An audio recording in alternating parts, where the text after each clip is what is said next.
Retour sur ce plateau, nous sommes toujours au Forum de l'emploi à domicile, porte de Versailles aujourd'hui à Paris. Et j'accueille à présent Benoît Ramozzi, bonjour. Bonjour. De la FEPEM. Bonjour, Vous avez croisé votre directeur général il y a une seconde. Voilà, je prends sa place. Et vous prenez sa place, bravo. Juste à l'antenne, juste pour parler du Forum de l'emploi à domicile durant ces 3 jours, qu'est-ce qui va se passer? Et pour parler d'un certain nombre de micro-conférences qui se déroulent chaque jour. Tout à fait. D'abord, que viennent chercher les visiteurs? Alors les visiteurs, donc il y a un programme qui est fait pour eux, mais au-delà du programme, ils viennent chercher des conseils pratiques et personnalisés sur les stands de tous les partenaires du Forum de l'emploi à domicile, dont celui de la Fédération des particuliers employeurs. Par exemple, tout à l'heure, j'ai eu une dame qui est venue chercher des conseils pour sa maman, qui est assez âgée, qui souhaite recruter ou qui a déjà recruté une salariée à son domicile, mais qui se pose des questions sur… Pour la payer maintenant. Comment la payer, voilà, déjà, comment la déclarer, comment je gère les congés payés. Et la question qu'elle se posait, c'est par exemple, ma mère a été hospitalisée X jours parce qu'elle s'est cassé le col du fémur, pour la petite histoire. Est-ce que pendant ces quelques jours, je rémunère ma salariée? La réponse est oui, mais il y a des délais, etc., etc. Et nos animateurs et nos équipes de juristes sont là pour répondre. Et dans quelle mesure elle peut avoir la possibilité d'obtenir des aides, d'obtenir soit les aides et d'obtenir une information précise à l'instant T quand sa maman est hospitalisée, vers qui j'appelle en premier lieu. On peut appeler la FEPEM ou un des partenaires pour être conseillé très rapidement. Donc là, on parle de dépendance, peut-être un exemple concernant la garde d'enfants. Autre exemple, on anime des micro-conférences sur la garde d'enfants et on propose aux gens des différents modes de garde. La garde partagée, la garde simple, parce qu'on a une nounou qui vient au domicile du particulier. Ou alors, troisième modèle, c'est les assistants maternels. Donc là, pareil, nos animateurs expliquent comment fonctionne le recrutement d'une assistante maternelle qui, elle, garde les enfants chez elle. Donc voilà, on expose tous des choses très concrètes, des choses très concrètes. Comment on rémunère cette personne? On utilise la page pour la garde d'enfants. Quels sont les aides? C'est un logiciel. La page, en fait, c'est le système déclaratif sur Internet et les parents employeurs l'utilisent très bien. C'est assez simple pour eux. Deuxième chose, c'est la rémunération. Combien je dois payer cette personne?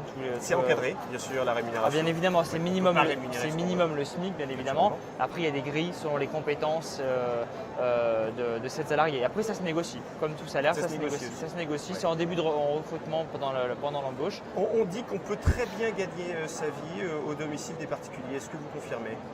C'est possible. Ça dépend du nombre d'heures qu'on effectue. Il y a des personnes qui travaillent beaucoup au domicile de particuliers qui, je pense, peuvent avoir un salaire correct. C'est une vraie profession.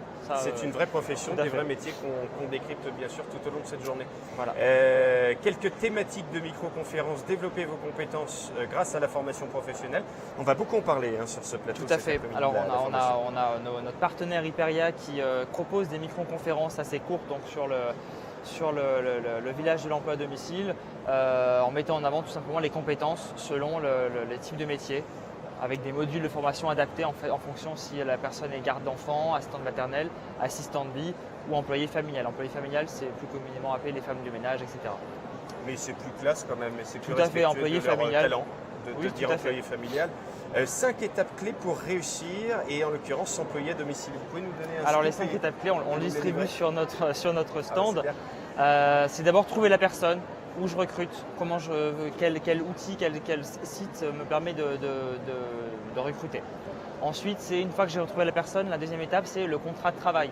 Je rédige un contrat de travail avec cette salariée, c'est primordial dès lors qu'on recrute un salarié à son domicile. On ne peut pas, nous à la FEPEM, on conseille bien évidemment dès la première heure de travail déclaré. Dès la première heure, et on va en parler dans un instant avec votre présidente, Marie-Béatrice Levaux, qui nous parlera avec Stéphane Fustek d'une campagne qui a été menée cet été sur le Tour de France. Alors où et comment trouver le bon candidat? Le contrat, c'est la deuxième astuce. La troisième, c'est gérer la relation. La quatrième, je l'ai oublié, c'est bien, comme ça, on sera obligé de venir sur le terrain. C'est entretenir et améliorer la confiance. C'est par exemple envoyer son salarié en formation, gérer les congés payés. Et la cinquième, c'est se séparer, bien évidemment, parce que ça peut arriver. Tout simplement quand l'enfant… Parce que les enfants grandissent. Voilà, l'enfant va à l'école, on n'a plus besoin de l'amener chez l'assistante maternelle. On se sépare, il y a des règles à respecter pour protéger le salarié et pour protéger le particulier employeur. On parle de protection du salarié, la prévoyance, on va en parler aussi avec l'IRSEM tout à fait. Tout à l'heure, qui est l'organisme qui agit sur le la champ retraite, de la retraite et la prévoyance, du salarié du particulier. En clair, il nous arrive quelque chose en tant que salarié, on est couvert grâce à cette Et surtout lorsqu'on est déclaré, on cotise pour une retraite et voilà, c'est l'IRSEM qui gère tout ça. Donc l'une des micro-conférences qu'on va aborder durant ces 3 jours sur ce forum de l'emploi à domicile, l'espace particulier employeur, le réseau social dédié à l'emploi à domicile. Alors ça, il a 1 an d'existence sur le réseau social, il a été lancé par la FEPEM il y a 1 an. Et on l'a amélioré récemment et là on l'a ouvert durant le forum de l'emploi à domicile, c'est gratuit. Les gens peuvent y accéder en un clic, en nom, prénom, mail. Et ils ont un réseau social qui leur est entièrement dédié, sur lequel ils peuvent poser des questions à un animateur. Ils ont un numéro d'appel également dédié s'ils veulent vraiment avoir un accompagnement personnalisé. Et il y a de l'ambiance. Et il y a de l'ambiance. À l'issue des microconférences, on entend des applaudissements. Je sais pas si vous les entendez chez vous. Et sur cet espace particulier employeur, il y a des fiches pratiques, des contrats de travail, des modèles. Et du coup, il y a de plus en plus de gens connectés. Ça permet de gagner du temps, évidemment. Et ça permet de gagner du temps et d'être… Et puis d'éviter d'inventer des choses qui existent déjà. Méfiez-vous de votre réputation sur Internet, on ne le dira jamais assez. Méfiez-vous des traces que vous laissez, notamment sur les réseaux sociaux. Et c'est l'enjeu de cette micro-conférence sur la e-réputation et la valorisation de ses compétences sur Internet. On va en parler dans quelques instants, notamment avec Pascal Quélin de sefairaider.com. Vous pouvez en dire un mot peut-être de cette conférence ? Alors la e-réputation, c'est sur la e-réputation. Alors c'est Hyperia qui fait cette conférence.